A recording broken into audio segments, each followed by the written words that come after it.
Muy buenos días, chicos. Bueno, pues vamos a empezar el día de hoy con la clase. Me dice, por favor, si se escucha el eco.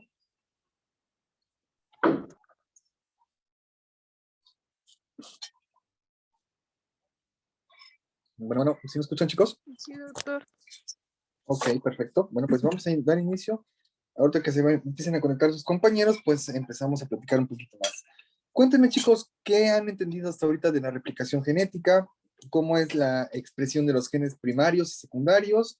¿Qué son las características primarias de nosotros? ¿Y cuáles son las características secundarias? A ver, cuéntenme. Vamos a empezar desde ahí el día de hoy, ¿vale?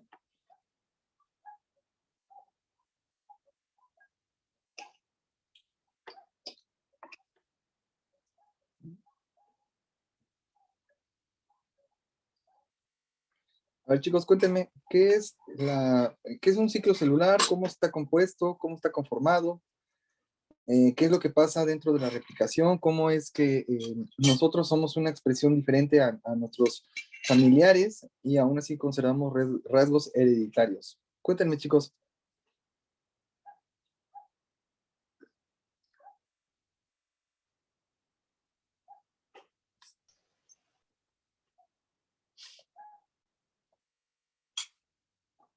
A ver, cuéntenme, ¿qué es lo que hace diferente a nosotros? ¿O qué es lo que somos como una expresión de una herencia diferente a los padres? A ver, cuéntenme.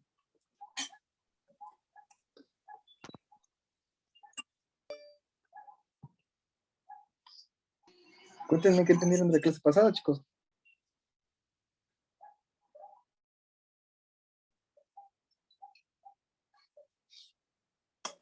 Pues si no mal recuerdo, había dicho que los genes no se iban a perder porque algunas cadenas se iban a conservar como la especie, y creo que dijo que la cadena residual se mantenía igual, que era la cadena básica de la especie, y la creciente, la que se continuaba o se recombinaba con los genes de mamá y papá.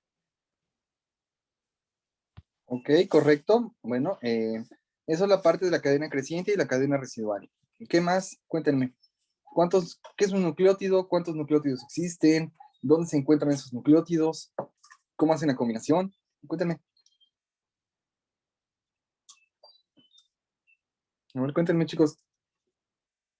Los nucleótidos eran la adenina, timina, citosina, guanina y uracilo, ¿no? Y había dicho que se combinaba la adenina con la timina, timina con adenina, citosina con guanina y guanina y citosina. Correcto. ¿De qué función o qué cumple el uracilo? ¿Dónde se queda? ¿Por qué se desaparece de la cadena?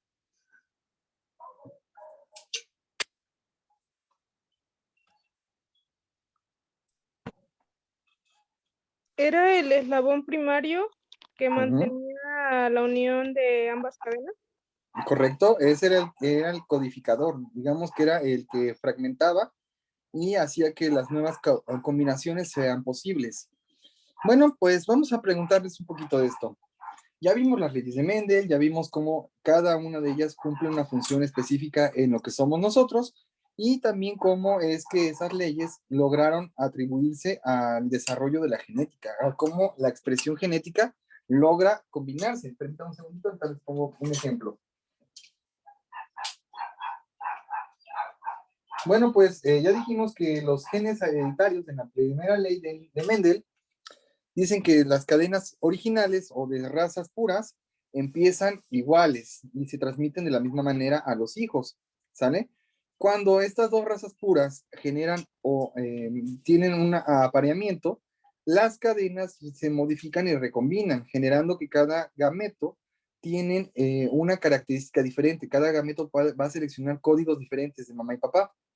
Y que a su vez, si llega a haber concepción, estos nuevos hijos van a tener una expresión totalmente única y que pueden ser heredada o que pueden ser diferente en forma y tamaño a las condiciones naturales de la vida, ¿sale? Ok, bueno, ya mencionamos que en el óvulo, estábamos mencionando la vez pasada que el óvulo va a mantener la cadena de especie. ¿Qué cadena sería? ¿Residual o creciente?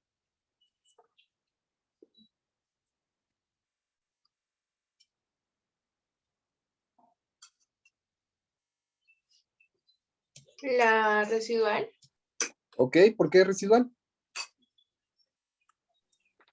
porque, bueno, yo tenía notado que la cadena residual tiene la cadena, es la cadena básica de nuestra especie.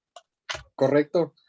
Acuérdense que el óvulo no puede determinar género, no puede determinar rasgos secundarios, pero sí puede determinar qué somos y en qué familia pertenecemos.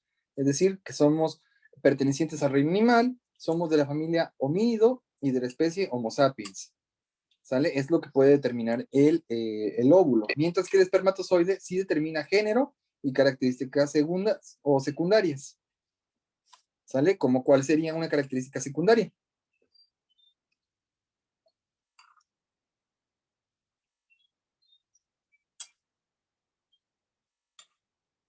¿Cuál creen que sea una característica secundaria?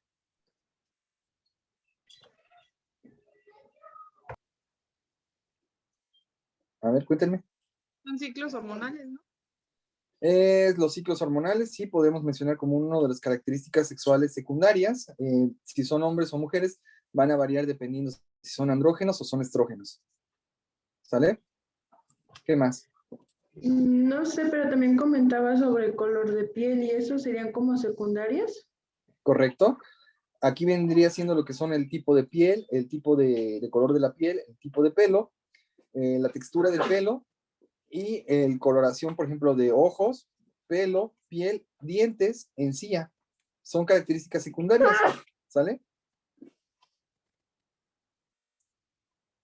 Bueno, ya dijimos que tenemos aquí un entrecruzamiento. Ya dijimos que se logran dar ese cambio, esa condición única en que cada uno de nosotros expresamos tanto primarias o secundarias las características de mamá y papá gracias a algo. ¿Cómo se llama?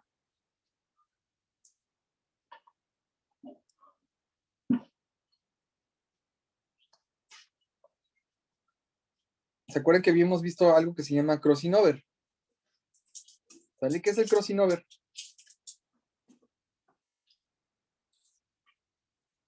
Es un intercambio genético que se da millones de veces en una célula. ¿Correcto? Bueno, los crossing over van a ser el entrecruzamiento genético, es decir, que vamos a hacer la recombinación y generación de una nueva cadena. ¿Cuál cadena creen que sea? ¿La cadena creciente o la cadena residual?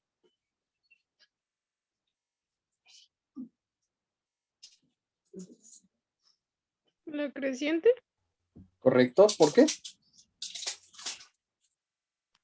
porque había dicho que era la que se iba a combinar o a recombinar con los genes de mamá y papá. Ok, correcto. Bueno, la cadena residual no quiere decir que no sufra variaciones, al contrario, van a haber pequeños fragmentos de esa cadena que se mantiene correctamente exacta. Y hay algunos otros fragmentos que se llegan a destruir o se deshebran y forman parte de la cadena residual. ¿Sale? Bueno, suponiendo que este marcador que estoy mostrándoles ahorita es de un color café, esta sería la cadena creciente, la cadena residual. Esta conlleva la información de quiénes somos en especie. Esta cadena va a ir dando de vueltas y va a ir hebrándose con los nuevos genes codificados. ¿En dónde?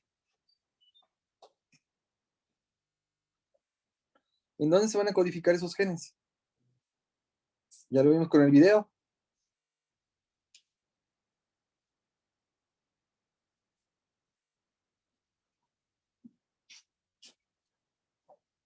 ¿No se acuerdan? ¿No? Bueno, tenemos dos funciones para replicar ADN. La primera está ligada a que la célula ya creció, está entrando en la interfase, es decir, la célula crece, aumenta su tamaño y con este empieza la replicación de sus procesos nucleares. ¿Cómo lo logra? La célula debe de comer. ¿Y qué come la célula? Pues bueno, come diversas cosas, entre las cuales destacan proteínas, aminoácidos y algunos carbohidratos. Ok. Acuérdenme, por favor, qué cosa era lo que tenía la cadena de ADN en sus eslabones básicos que se llaman locus. ¿Qué era un locus? ¿O qué era esa puerta, ese puente? A ver si se acuerdan. Es lo que une a las cadenas del ADN. A dos Ajá, ¿y qué son? Son las cositas esas que van como en forma de espiral. Las asas o las hélices son las barras, ¿sale? Pero internamente tenemos algo que se le llama nucleótidos. En cada locus vamos a encontrar dos juegos de nucleótidos. Bueno, un juego de nucleótidos de cada lado, ¿sale? Vamos a encontrar una base nitrogenada, que es lo de que vemos en la forma de espiral, un grupo fosfato y una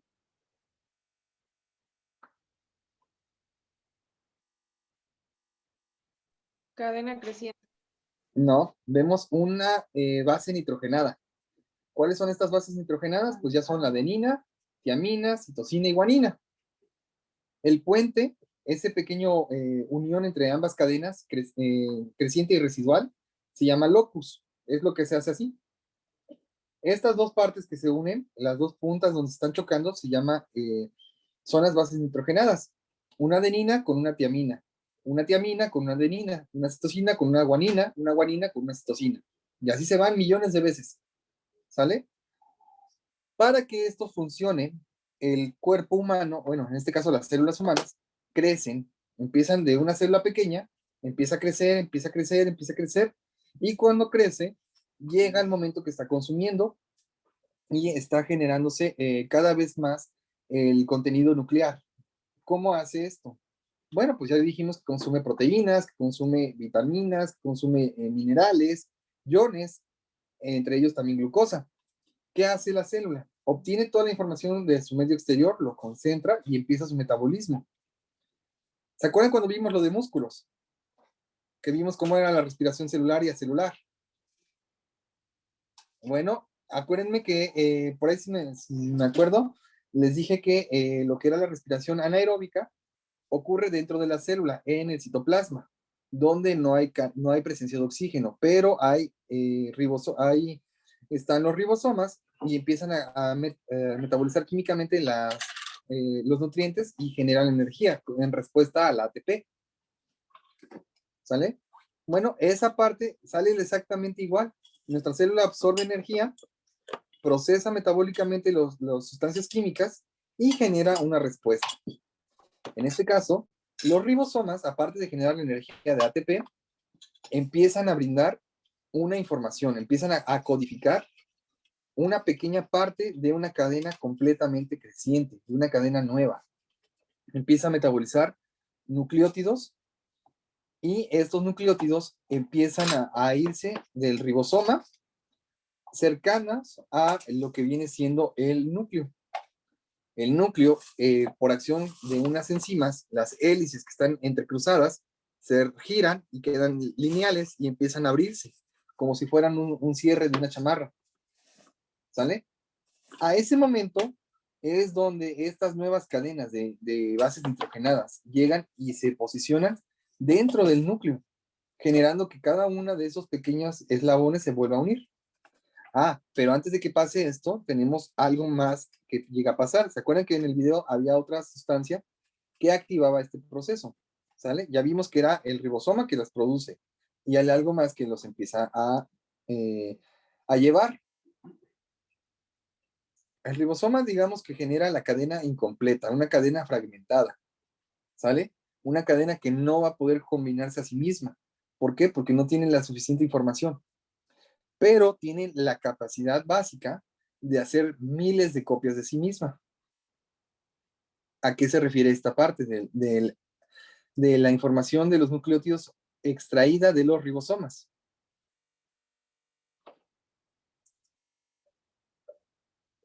A ver, cuéntenme, ¿qué creen que sea?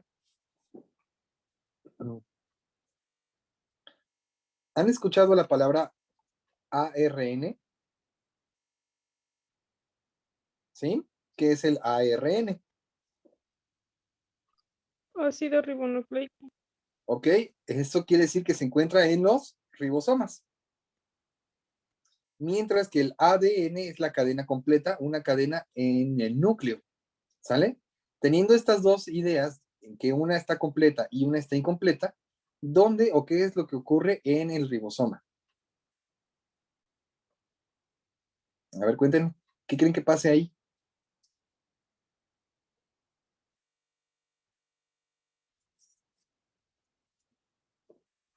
¿Creen que esa cadena del ribosoma solamente sirva para formar energía química o tiene alguna otra función?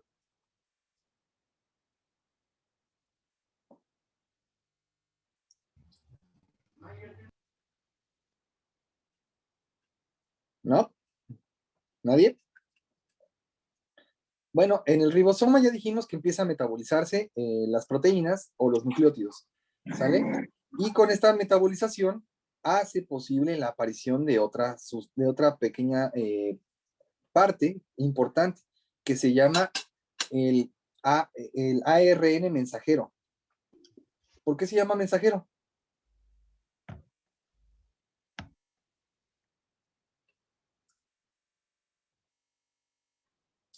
¿Qué creen que cumpla la función de ser un mensajero? ¿O por qué se le conoce como ARN mensajero? Ok, correcto, Yuli. Transmite el mensaje hacia las células o de las células hacia otras partes de sí mismo. En este caso, este ARN mensajero lo que va a hacer digamos que es el eslabón primario, el primer eslabón. Aquí lo que va a hacer el ribosoma es que va a formar o va a encontrarse con un uracilo, va a generar un uracilo. Y recuerden que es el primer eslabón. Si se acuerdan del juego de la viborita que les comentaba la vez pasada, es la cabecita de la víbora y va comiéndose los puntos y va creciendo, va creciendo, va creciendo. Entre más coma, más crece. Bueno, esa es la función, exactamente, esa es la función del uracilo y del ARN mensajero. El ribosoma metaboliza las proteínas y genera lo que son las bases nitrogenadas. Estas bases nitrogenadas forman una cadena incompleta, una cadena que no puede generar por sí sola la aparición de una nueva proteína o de una nueva mutación. Pero esta tiene la facilidad de que puede unirse y ensartarse con otras parecidas a ella. Pero necesitan a alguien que las guíe. El que las va a guiar se llama uracilo. Agarra un fragmento del uracilo, está nadando dentro del citoplasma, el ribosoma emite una condición, un nucleótido, lo adhiere a su cadena y va creciendo, ¿sale? Ok, aquí ya tenemos el ARN mensajero. Este mensajero va a llevar de un lado a otro la información. Bueno, ahora, en esta parte, el aparato de Golgi también tiene una función específica. Va a empezar a catalizar esos procesos y los va a dirigir hacia lo que viene siendo el nucleótido y el núcleo.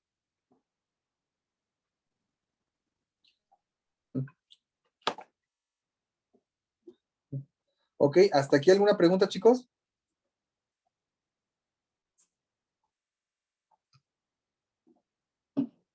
Bueno, ya dijimos que el ARN mensajero se empezó a unir entre más y hace una cadena incompleta.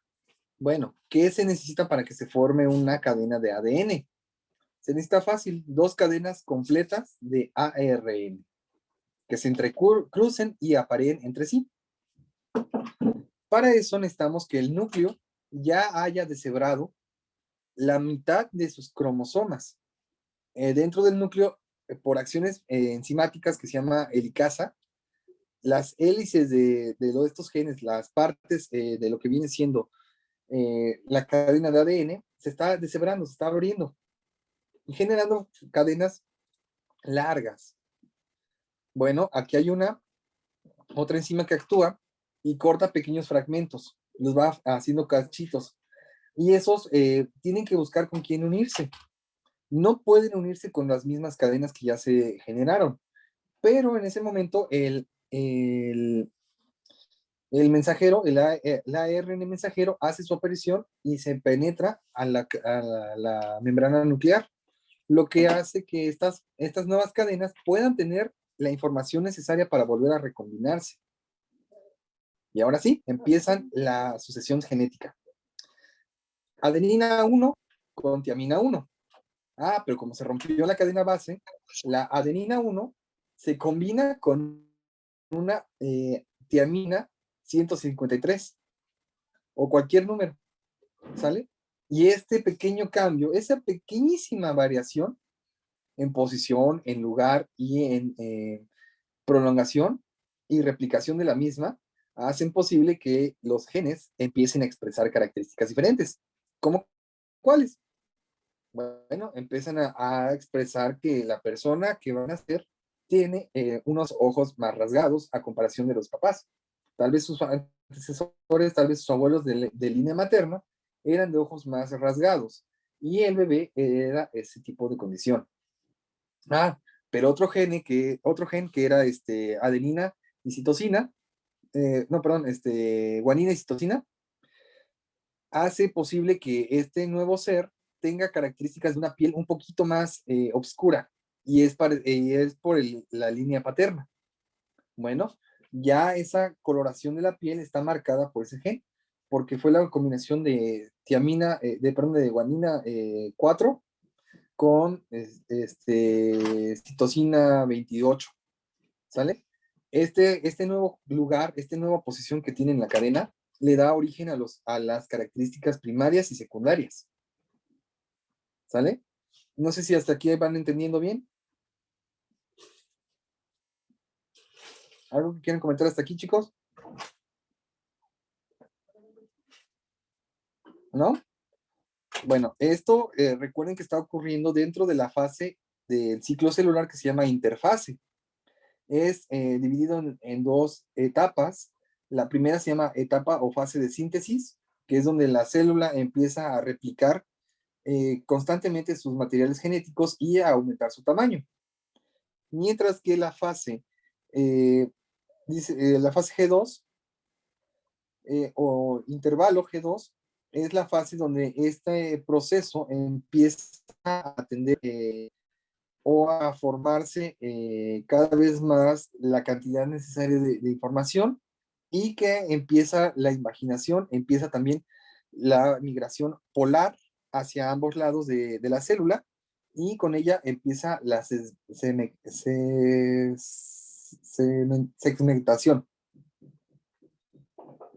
¿Sale? La célula se empieza a hacer un segmento, se empieza a dividir en dos.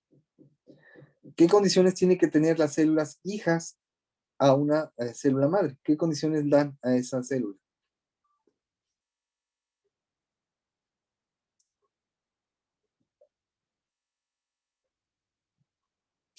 A ver, cuéntenme, chicos.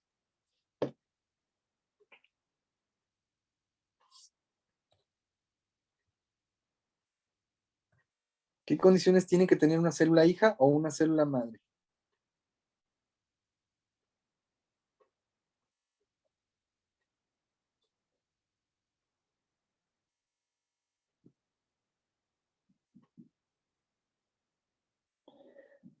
Bueno, en la primera fase de la interfaz, en el primer bloque de la interfase, que es la fase de síntesis, es la etapa donde la célula duplica el material genético para pasarle una copia genética completa o de su genoma a las células hijas.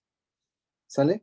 Aquí ya lo dijimos, empieza la acción química del cuerpo, empieza la acción química de la célula, metaboliza sus productos de alimentación, empieza a reproducir los nucleótidos y a su vez empieza a generar la respuesta de crecimiento y adaptación. Cada uno de los nucleótidos va a generar un nuevo gen y una replicación de la cadena. Llega el momento que todas las cadenas están completamente duplicadas, lo cual hace que esta célula empiece a hacer una migración polar. ¿Por qué se le conoce como migración polar? Porque se va a los extremos de la célula, al ver Correcto, los laterales. muy bien, correcto. Bueno, en esta misma fase del síntesis, la polarización del material, es decir, que una parte se va a quedar en una porción superior, mientras que la otra empieza a generar una migración hacia la parte más inferior. En ese momento la célula empieza a estirarse, empieza a deformarse. Y en la línea media se empieza a hacer un segmento, se empieza a hacer una pequeña corrugación del material de la pared y con este se empieza a generar también que la célula se empiece a generar una invaginación, es decir, que se empieza a segmentar hacia encavitación. ¿Sale? ¿Hasta aquí alguna pregunta?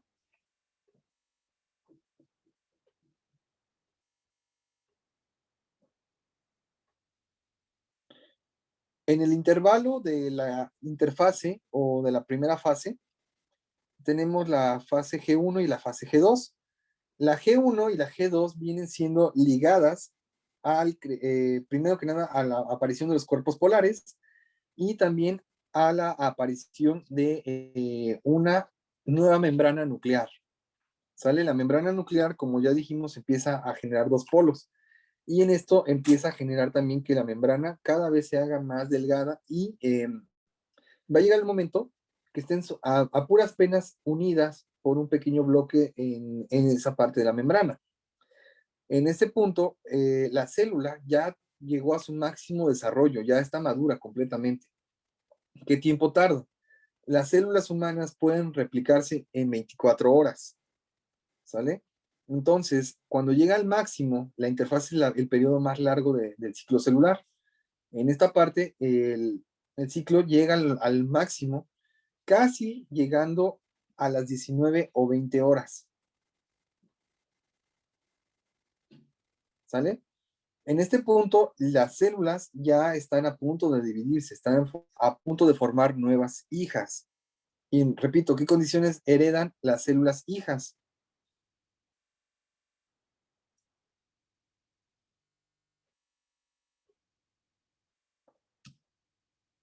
A ver, acuérdense qué cosa o qué hereda una célula hija de una célula madre. El material genético. Ok, el material genético, ¿qué más?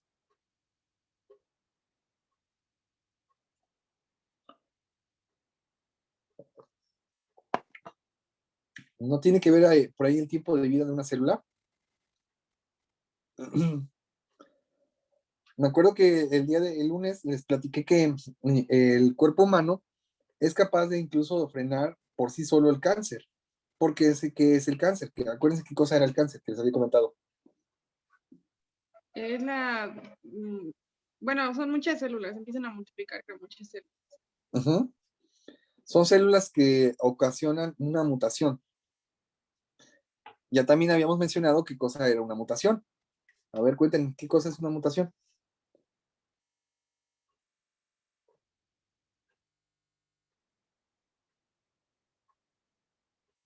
Cuando nacen así como con algo de más, ¿no? Algo de más o algo de menos, ¿correcto? Bueno, vamos a definir la mutación como cualquier cambio anormal en un ser biológico. Puede ser una célula o un nuevo ser, un bebé o una cría de alguna especie. ¿Sale? Entonces, como nosotros estamos mencionando que las células pueden llegar a generar una mutación, ¿de dónde creen que nazca o por qué creen que pasen esas mutaciones?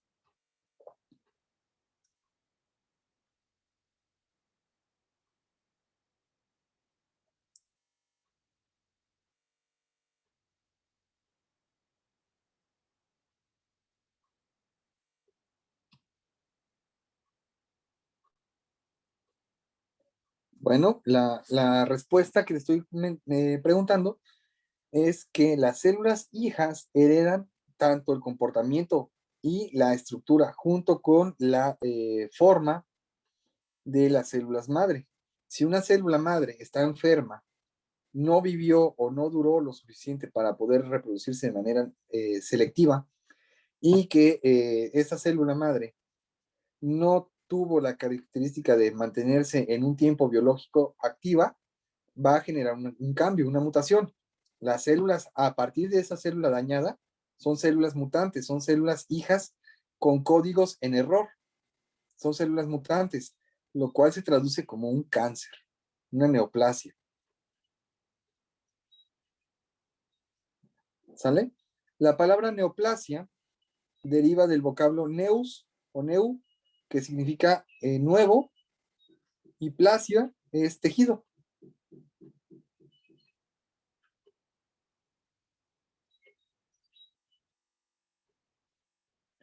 Las neoplasias o los cánceres son alteraciones biológicas del grupo de células en las cuales éstas modifican su tiempo de vida, su tamaño y su forma. Eso es lo que es un cáncer. Cualquiera de nosotros hemos enfrentado y ganado la batalla contra el cáncer más de 10 veces. ¿Por qué? Porque nuestras células, recuerden que tenemos células especializadas que se llaman natural killer y sirven para matarlas, sirven para que nuestro cuerpo esté libre de esas células que están descompuestas o dañadas. Y cuando no se pueden frenar, bueno, entonces ahí sí aparecen las enfermedades como tal. Ya aparecen las alteraciones propias de un cáncer. ¿Hasta aquí alguna pregunta, chicos?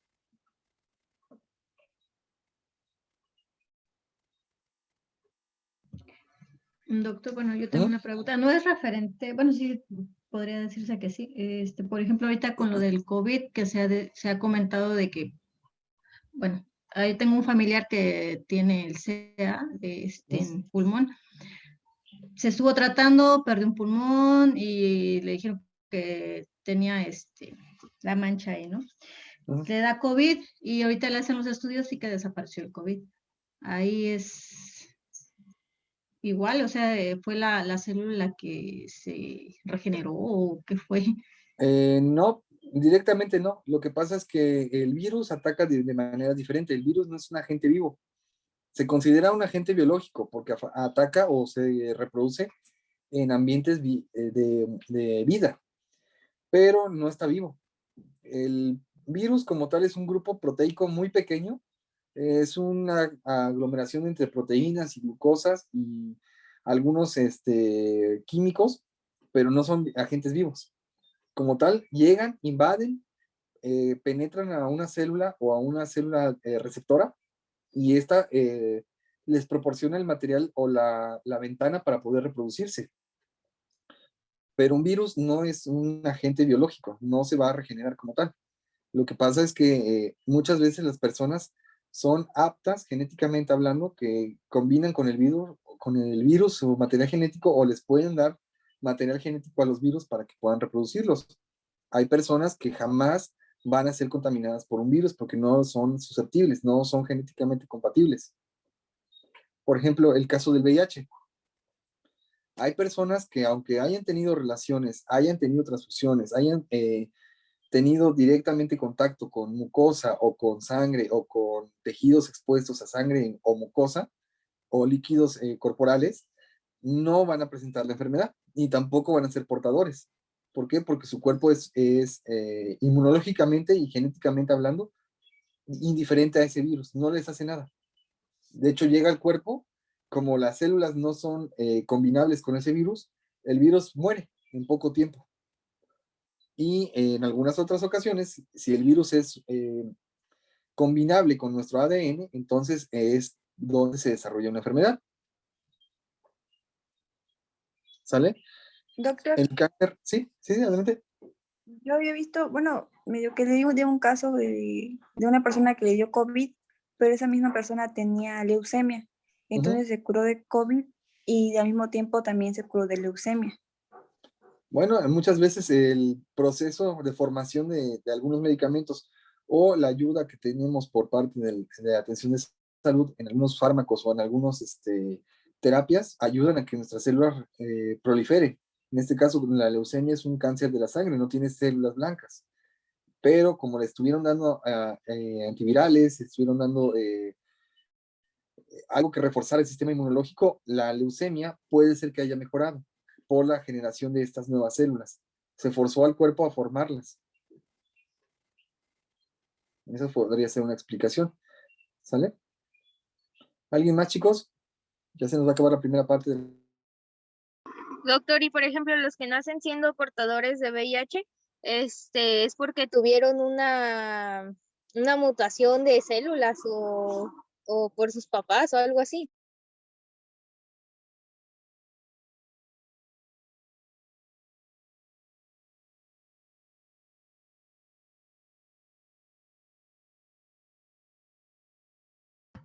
Doctor, tiene apagado el micrófono.